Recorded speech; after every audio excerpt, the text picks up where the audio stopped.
जय हिंद। आज हम पढ़ेंगे भारत के इतिहास का काल विभाजन। भारत के इतिहास को 3 कालों में हम पढ़ते हैं।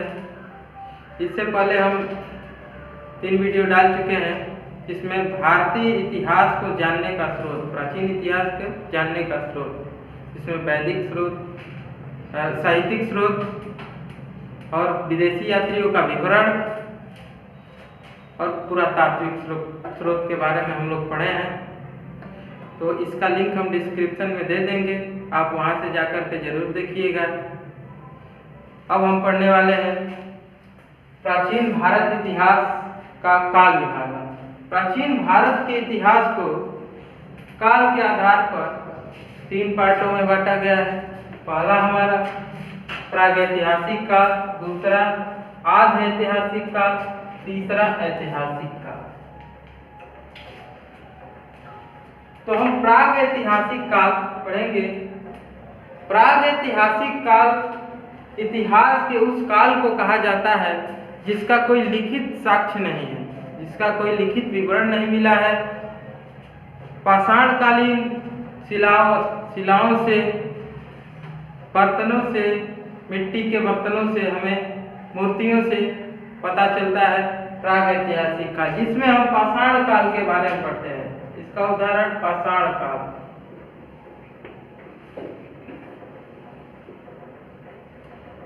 इसका कोई लिखित साक्ष्य नहीं मिला है। और दूसरा हमारा आधि ऐतिहासिक काल। आधि ऐतिहासिक काल में लिखित साक्ष्य तो मिले हैं, लिखने की परंपरा स्टार्ट थी, लेकिन उसको पढ़ा नहीं जा सका है। जैसे हमारा हड़प्पा सभ्यता।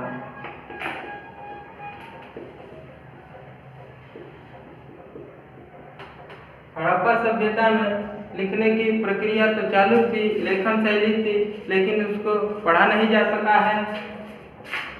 और हमारा तीसरा जो काल विभाजन है ऐतिहासिक काल। ऐतिहासिक काल का लिखित विवरण मिलता है।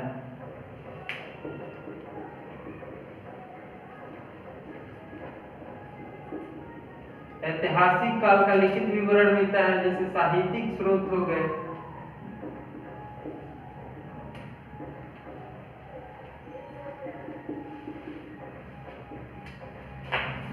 ऐतिहासिक काल में लिखित विवरण मिलता है, जिसे पढ़ा जा सकता है।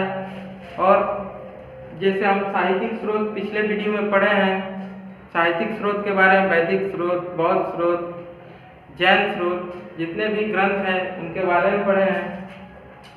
अब हम पढ़ेंगे पाषाण काल के बारे में। पाषाण काल को हम किस प्रकार से रख सकते हैं, तो चलिए हम पाषाण काल को देखते हैं।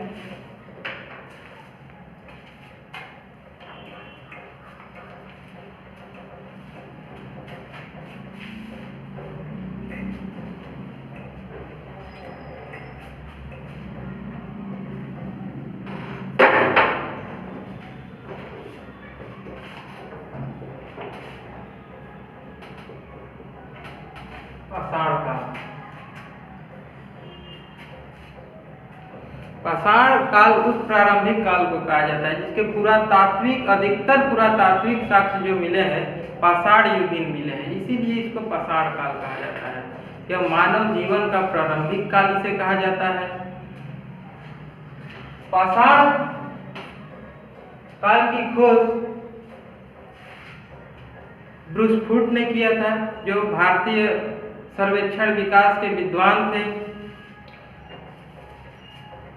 तो हम पाषाण काल को भी 3 कालों में पढ़ते हैं।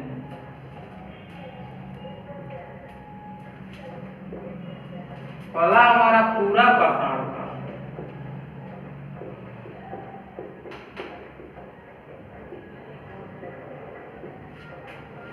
और मध्य पाषाण काल,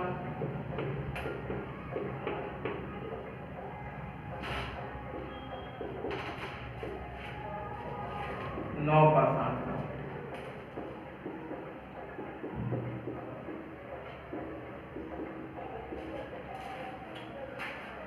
पाषाण काल को 3 पार्ट में रखकर हम पढ़ सकते हैं। पहला पूरा पाषाण काल, मध्य पाषाण काल और नव पाषाण काल।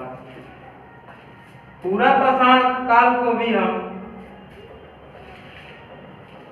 इसको 2.5 लाख से 10,000 वर्ष तक 10,000 ईसा पूर्व तक पढ़ते हैं। 2.5 लाख ईसा पूर्व से 10,000 ईसा पूर्व तक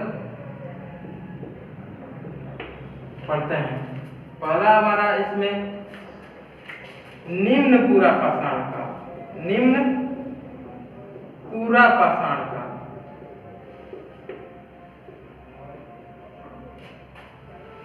दूसरा मध्य पूरा पाषाण काल।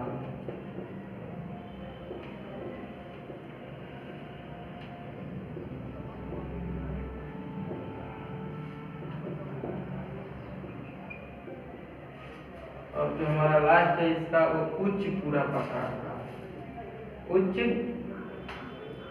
पूरा पाषाण काल। इससे हम देखेंगे पाषाण काल। पाषाण काल को 3 पार्ट में हम पढ़ते हैं। पहला पूरा पाषाण काल, दूसरा मध्य पाषाण काल, तीसरा नव पाषाण काल।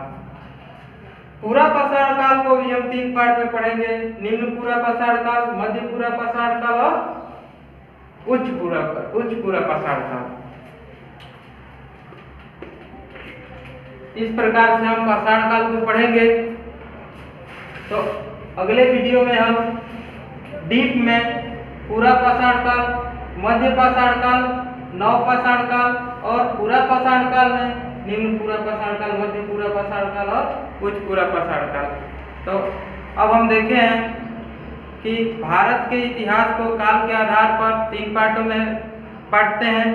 पहला हमारा जो पार्ट था पीछे हम लोग देखे हैं प्रागैतिहासिक काल, आधैतिहासिक काल और ऐतिहासिक काल। प्रागैतिहासिक काल में हमें कोई लिखित साक्ष्य नहीं मिल पाता है, हमें उनका विवरण मिट्टी के बर्तनों से, मूर्तियों से पता चल पाता है, पाषाणकालीन मिट्टी के बर्तनों से। और आधैतिहासिक काल में लिखने की परंपरा तो चलती थी लेकिन पढ़ा नहीं जा सका है उसको, जैसे हड़प्पा सभ्यता। और दूसरा हमारा अगला जो था सबसे लास्ट काल के विभाजन में वो ऐतिहासिक काल। ऐतिहासिक काल में हम लोग उसका लिखित साक्ष्य मिलता है, उसके बारे में पढ़ते हैं और लिखित साक्ष्य में ऐतिहासिक काल के बारे में संपूर्ण जानकारी मिलती है। अब हम प्रागैतिहासिक काल के अंतर्गत जो पाषाण काल आता है तो पाषाण काल के बारे में अगले वीडियो में पढ़ेंगे। आज के लिए बस इतना ही, तब तक के लिए।